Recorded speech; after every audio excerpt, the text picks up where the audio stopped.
What's up, tribe? How you guys doing? Go ahead and hit that subscribe button. I hope you like this video. This is Run the World season 1 episode 4. So we open this up, we see Miss Renee is out looking at apartments, honey, and you know, New York real estate, it is what it is. It's not, you know, a huge apartment, but it is definitely, you know, in the price range. And she has her package ready for the real estate agent who is telling her all the things he needs, and honey, she's got it ready for him. And then she even lets him know what her astrological sign is and her menstrual cycle. Okay. And as she's leaving, she sees a little boy and his shoes are tied. She said, "Your shoes are tied." He said, "Thanks, Ma." And she was like, "Can you please refrain from calling me Ma? Because clearly I'm not old enough to be your mama, okay?" And he was like, "Well, are you fancy? Because you look fancy." And she was like, "Thank you." And so then she says, "Are you enjoying the new basketball hoops?"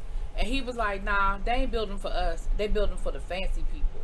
And her face cracked because in that moment she realized she was a gentrifier, right? Moving into that neighborhood, right? So she gets back to the apartment and she lets her soon-to-be ex-husband know, "Hey, I found an apartment for you." And he was like, whoa, me?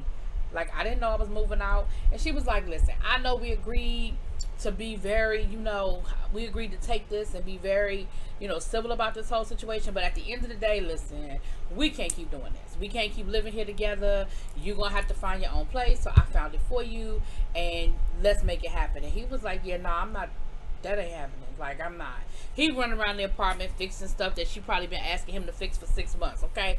And he was like, "Yeah, no, I'm not, I ain't ready to do that." And she was like, "Oh, not ready? Okay." So then we pan over to Miss Ella. Honey, Ella and Anderson are getting it in, okay?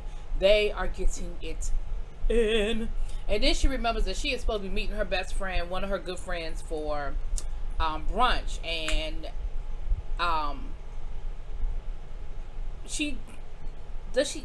anyway, he ends up going with her. And he said something about us getting back together. She was like, "We are not back together. We are having sex." And he was like, "All right, you know, you take tomato, I take tomato, you know." And they're walking down the street, and these young girls are like, "Oh, you know, he's, you know, you got a good one there. You know, he's a cutie or whatever." She was like, "He's not my man." And one of the girls was like, "Oh, well, if you don't want him." And then she grabbed his hand real quick. I said, "See, you don't want him, but you don't want nobody else to have him, honey. Okay, okay."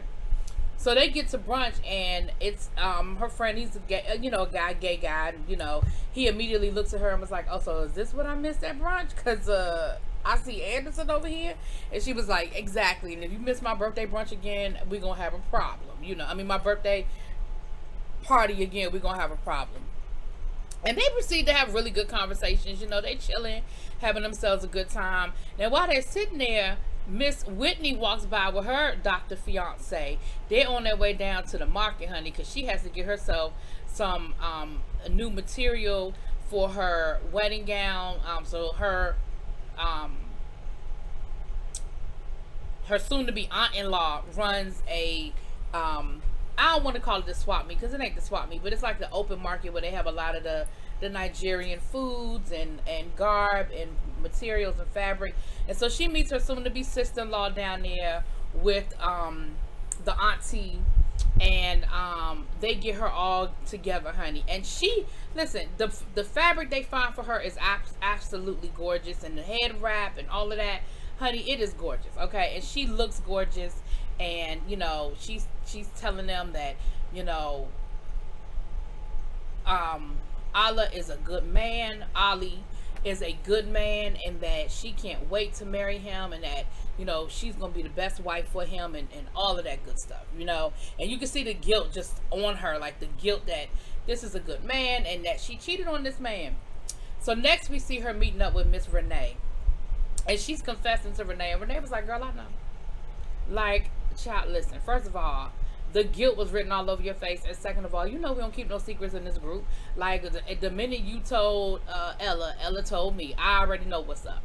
And so she said, "And that little cold feet you had a few weeks ago, is that all of that's connected?" And she was like, "Yeah, you know, like, at the end of the day, I love him and I want to spend the rest of my life with him, but I just never had these experiences that you guys had when y'all were out and having these, you know, one night stands and meeting people and partying and doing all that.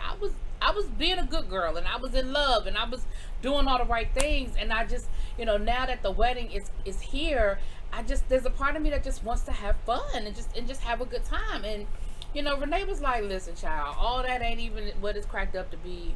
You know, then she starts talking about her situation, and Whitney was like, so is this the part where we have now shifted to the you part of this conversation? And she was like, my bad, I'm sorry.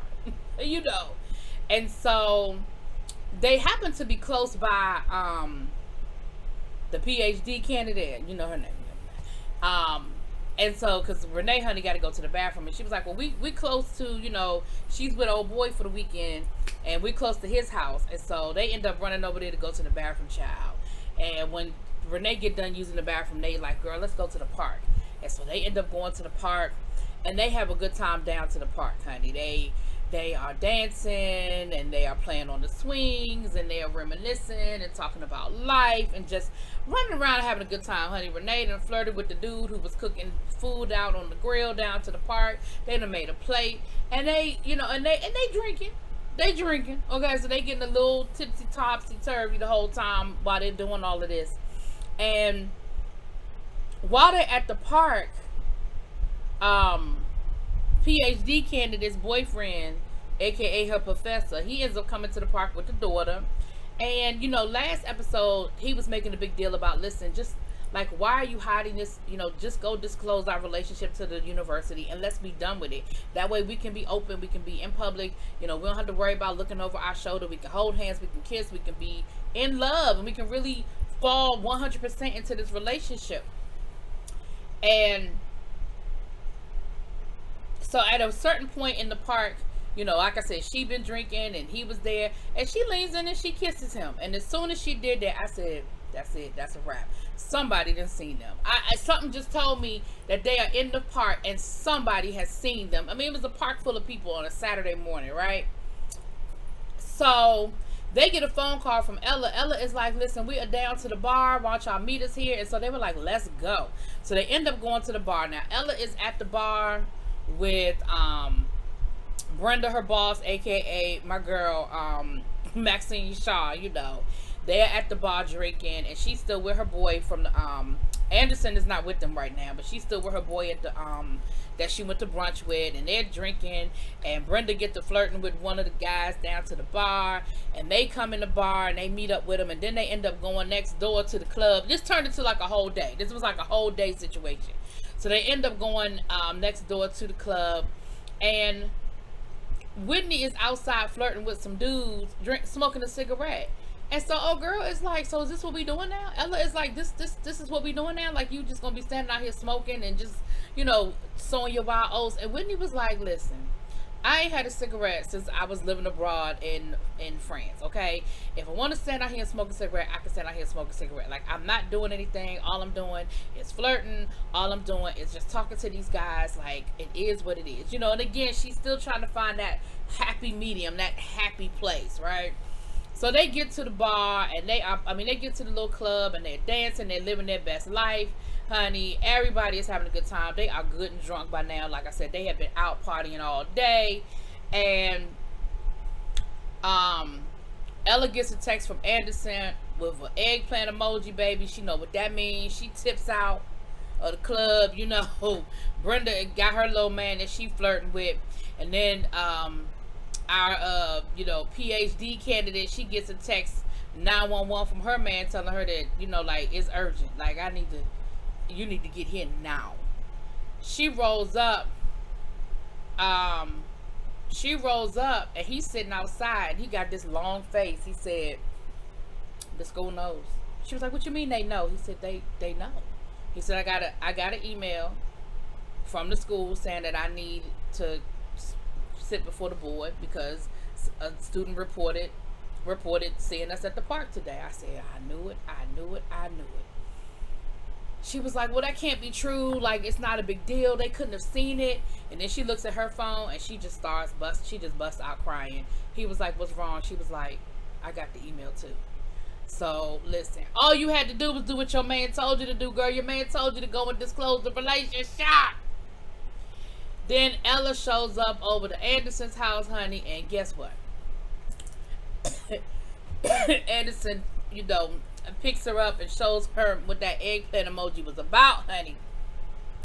Whitney gets home, and Ollie done saved her some oxtails, because she had told her she couldn't eat no oxtails because it was too close to the wedding, honey. She couldn't eat all that heavy food, getting her gown. And, again, he leaves a note, and again, she is just remembering just how much she loves this man, and just the guilt of what she did to him. Like, she just Renee gets home. Now, during the day, I forgot that part. During the day, Renee ended up at some point sending her husband a text telling him that he needed to get out of her apartment, and she wasn't taking no for an answer type of thing, right? Well, by the time she get home, she's so daggone drunk, she probably forgot she sent the text or whatever. She looking for him when she get home, and he leaves a note for her saying, "Oh yeah, I'm out. I'm good. I got your text. I'm out." And he has left, honey. So I don't know. I don't know if Renee really meant it. I think she thought she meant it, but I don't know if she really meant it. But we gonna see next week. Y'all let me know what y'all think. Talk to y'all later. Peace.